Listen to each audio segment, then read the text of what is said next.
I recently posted on YouTube and on Facebook asking what advice you would give to young record collectors. Reading through those comments, I noticed there were 5 general themes. I thought it'd be fun to talk about those in today's video. Let's dive into it. Today's episode is brought to you by Discogs, the ultimate destination for music discovery and record collecting. More from our sponsor coming up in 2 minutes. By the way, while this advice is geared towards new record collectors, there's a lot of stuff here that's a good reminder for those of us who have been doing this for a while. Also, at the end of this episode, there's a bonus piece of advice, which may very well be the best tip in this video. Number 1, prioritize enjoyment over investment. Super important. I'll just dive into a couple of comments here right away. Buy the records for the right freaking reasons. Don't buy a record because you think it might be worth something. Instead, buy the records because of the music that's on it and the great pictures, artworks, lyrics that might be in it. That's true, man. First of all, there's no guarantee the value of those records will go up. Second of all, selling records really is a pain. It's a pain, man. Next comment, Flannel Surfer wrote, don't chase records you think will be worth money or make you look cool or what you think you're supposed to listen to gain street cred. Have your own music journey. Amen, brother. Let's take a 60-second pause to talk about today's sponsor, Discogs. All right, 33ers, I'm often asked for advice on how to catalog a record collection, the best way to do it.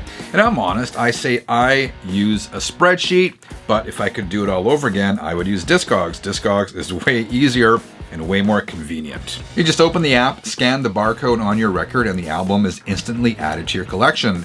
You can manage your collection and buy new records anywhere. Plus, Discogs provides the approximate value of your music. It's cool to see how much your records are worth and helpful for things like insurance.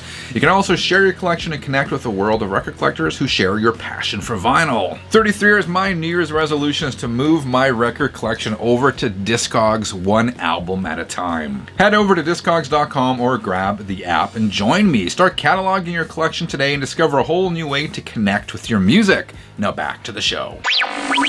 All right, piece of advice number 2 for new record collectors is focus on albums you truly like and avoid unnecessary purchases. Let's check out some of the comments. Miss 80s Movies and Music wrote, don't buy into FOMO, the fear of missing out. Generally, things will get reissued again. As much as I enjoy participating in Record Store Day on occasion, the whole thing with Record Store Day is that it's built on FOMO, right? Get this record now or you will never be able to get it again. Same thing applies for all these limited edition records we're seeing nowadays. There's so much of that stuff going on. It's all designed. It's a sales tactic. It's a marketing tactic, right? To get you to buy the stuff right now. And as Miss 80s pointed out here, generally things will be reissued again. Even a lot of those Record Store Day albums might be a different color or something, but a lot of those records will be reissued. So just chill, man. Try your best. Try your best to avoid that fear of missing out. Next comment comes from Mr. Hall of Fame, the king of the vinyl community, one of the OGs of the vinyl community.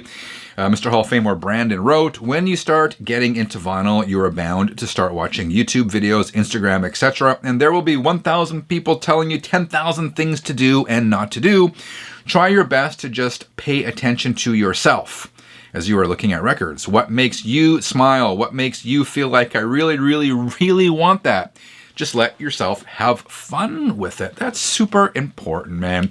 There's so many videos, right? The 50 essential records that everyone has to own, that kind of stuff. And really, I love Brandon's point here. Just buy what you love. Buy what you want to listen to and have fun with it, right? What is the good of any pastime if you're not having fun with it, right? All right, plural of vinyl is vinyls. That's a good name. Plural of vinyl is vinyls wrote, music is more than the Beatles, Rolling Stones, and Led Zeppelin. Explore your own generation's music. Another excellent point. There are a lot of people who say you must love these bands, right? Like all these bands, Beatles, Rolling Stones, Led Zeppelin, they made a huge impression. They had a huge cultural impact. But if you're not into it, it's not a big deal, man. For example, the Beatles. The Beatles are like the #1 band in the vinyl community, but I'm not the biggest Beatles fan. I have some Beatles records. I respect what they've done. I know and acknowledge the significance of what they did and the cultural impact they had, but they were never my favorite band. And that's totally cool, man. Buy and listen to what you want to listen to. And Keith wrote, buy what you like. Don't let anyone else, including me, dictate what you should own and listen to. As we've discussed, I completely agree with this comment as well. Number 3 on the list of seriously good advice for new record collectors: quality trumps quantity. Always. First comment comes from St. Martin's. It's not about the quantity, it's about quality. You don't want to end up with a collection of 5,000 to 10,000 albums. It's too much and too expensive these days. Well, I'm cool with having, if I had 5,000 or 10,000 albums, that's cool. But to St. Martin's point, man, it's about the quality of your records, right? There's no point in having a huge library if you don't like half of those records, or if they're in such bad condition, they are unplayable. Again, buy the records you want and the records you're going to listen to. Akai Tree wrote, limit your collection to only bands/artists you regularly listen to, or ask yourself if you'll be listening to this in the next 10 years. That's a good test, and maybe that's something I should ask myself. Like, I'm buying a record, will I still be listening to this record in 10 years? Sometimes it's hard to know. I ask myself when I buy a record, is this a record I will listen to repeatedly? That's kind of what I ask myself. But maybe the 10-year test is a good test to try out. Number 4, buy the best gear you can afford. This is an interesting one because reading through the comments, a lot of people were suggesting buying good quality equipment and listed some very pricey gear.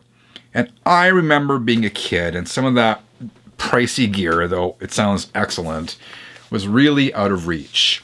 So rather than saying buy good quality gear, knowing that may not be always feasible for young people, I'm going to modify that and suggest that you buy the best gear that you can afford, right? Maybe it's a used vintage turntable. Maybe it's a LP, Audio-Technica LP60, whatever. Buy the best gear you can afford at that time.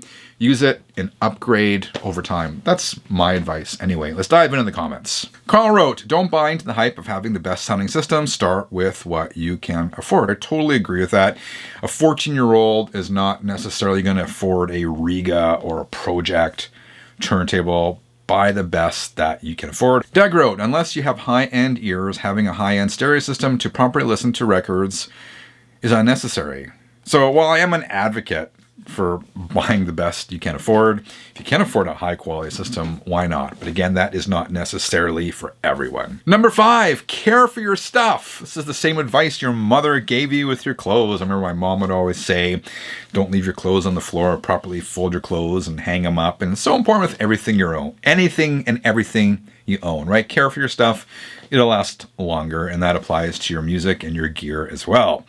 Let's check this out. Joe wrote, keep it clean, all of it. Record, stylus, everything.